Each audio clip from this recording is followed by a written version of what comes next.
This right here is the Pixel Watch 3.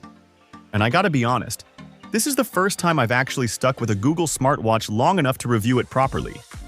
Yes, I've owned both of the previous generations, and yes, I tried, I really did, to make them work. But something always fell short. Especially that first one. It was ambitious, no doubt. A huge moment for Google and for Wear OS as a platform. Tying Fitbit's fitness chops into a flagship Google Watch? Brilliant idea. That watch helped set the tone for what a proper Wear OS smartwatch should be in terms of specs and performance. But compromises? Yeah, there were plenty. Only one size option that didn't fit everyone, battery life that was frankly unacceptable, and some strange design choices that didn't help its case. The Pixel Watch 2 improved things with better performance, and some welcomed upgrades, but it dragged along a few of the original's baggage and even tossed in new issues, like a downgraded display that didn't play nice with polarized sunglasses. A Fitbit for runners that doesn't work well outdoors? Come on. But then came the Pixel Watch 3, two sizes, a brighter display, and for the first time since trying this lineup, I actually wanted to wear it full time. So much so that it's replaced my Galaxy Watch Ultra, and that says a lot. It didn't take long to realize that this is easily the best Pixel Watch yet. Still not perfect, but man, it's close. I'm Vicky, and here's my full review of the Pixel Watch 3. So let's start with the obvious. Yes, it grew up a little, but now you have the choice to go smaller if that's your style. That flexibility alone is a win. No more picking a size just to get the features you want. The design? Honestly, it gives me major Moto 360 vibes. That clean, bezel-less look we all loved back in the day. It's minimal, modern, and honestly, just beautiful to look at. It's all screen now, curved like a water droplet, which, funny enough, Google showed off in their launch teaser. That display is surrounded by polished aluminum, which feels premium without being too flashy. My only gripe here? The band mechanism. It's not very intuitive and definitely takes a bit of practice. Plus, it makes finding third-party bands kind of annoying. After just a few sweaty workouts, the default band already felt a bit sticky, so heads up if you're planning to get active. Spigen seems like a solid alternative, but we're still waiting on availability. Now let's talk about the display.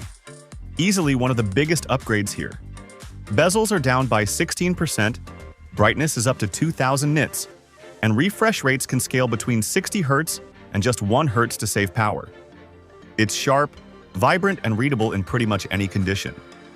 The bigger 45mm version even gives you around 40% more screen area, which, as someone over 40, I very much appreciate. It's easily one of the best displays I've seen on a Wear OS device. Even topping the Galaxy Watch Ultra in some real-world scenarios, like outdoor readability with polarized shades. Just don't knock it around too much. We're still dealing with Gorilla Glass 5 here, not Sapphire. Under the hood, the story's a bit more nuanced. We're looking at the Snapdragon W5 Gen 1. Yes, it's not the newest chip on the block, but that 4nm architecture is still pretty capable. It's paired with 2GB of RAM and 32GB of storage. Not groundbreaking, but still functional. You get LTE, Wi-Fi, BLUETOOTH, UWB, and IP68 resistance. The battery also charges faster now, which is nice, but endurance is basically the same across both sizes.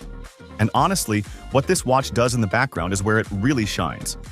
Heart rate tracking is 24/7 and incredibly accurate. Better than a lot of the competition. You've got SpO2 tracking, ECG sensors, skin temperature monitoring, and more. It's stacked with sensors, and Fitbit's behind-the-scenes work means you're getting a continuous stream of meaningful health data. Wear OS itself finally feels like it belongs. Unlike Samsung's Tizen-influenced version or OnePlus's custom tweaks, the UI here feels more refined, more thought out. There's a rotating crown that acts as a back button and app launcher, and a side button that pulls up recent apps. I do wish you could remap the crown long press, though. Right now, it only triggers Google Assistant, and oddly, Gemini isn't even supported yet despite showing its animation on boot. Still, this layout works. Notifications feel subtle, not intrusive. Swiping works as expected.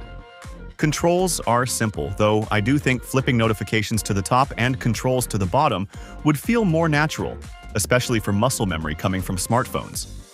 Tiles are neat, but I'd love to see a widget stack a la Apple or Garmin, something more efficient.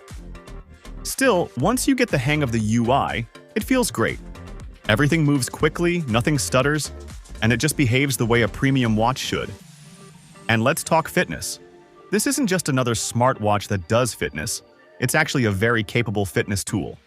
Probably the closest thing we have to a Garmin-style fitness computer that still looks like a smartwatch.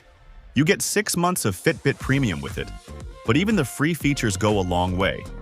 I tested it against my Garmin Epix Gen 2 and the Galaxy Watch Ultra in some pretty rugged conditions, and GPS accuracy held up surprisingly well, even without dual-band support. In strength training, it edged out the Apple Watch Series 10 in calorie accuracy. On runs, it was just as solid.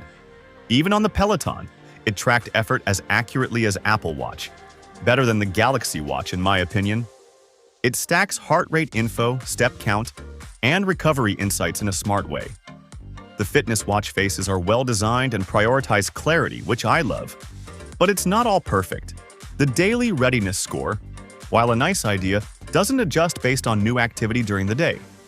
That kind of defeats the point.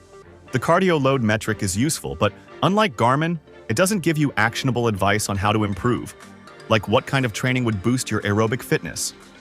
The data is all there. It just needs to be presented better. And then there's the whole Fitbit ecosystem issue. If you own multiple trackers, switching between them is a pain. You have to unpair one before using another, which doesn't make sense in 2025. That doesn't apply to other Wear OS watches, so it feels like a limitation created by Fitbit, not Google. Now, switching the Pixel Watch 3 between Android phones is surprisingly smooth. I went from a Pixel 9 Pro to the Fold in under 5 minutes, way faster than trying to swap devices through the Fitbit app, which is still clunky. As for battery life, I've worn this overnight plenty of times. It easily makes it through sleep tracking, daily workouts, about 90 minutes a day, and still has enough juice left before I pop it on the charger while I shower. Is it marathon-proof? Probably not.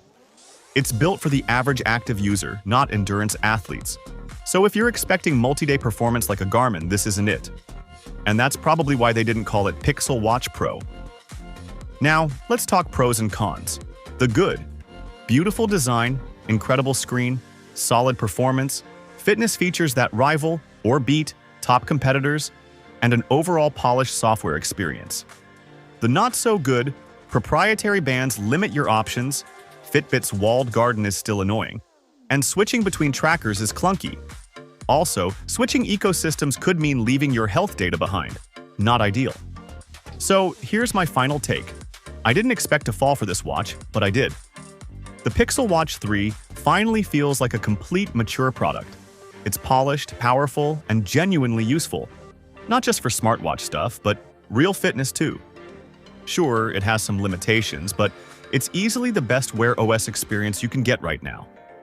Just know what you're buying into. This watch works best if you're planning to stay in Google's world for a while. Let me know what you think in the comments below. Have you tried the Pixel Watch 3? Do you agree with my take? Hit that like button if this helped, and subscribe if you want more deep dive reviews like this. You can also follow me on social media to see how the Pixel Watch 3 holds up in the long run.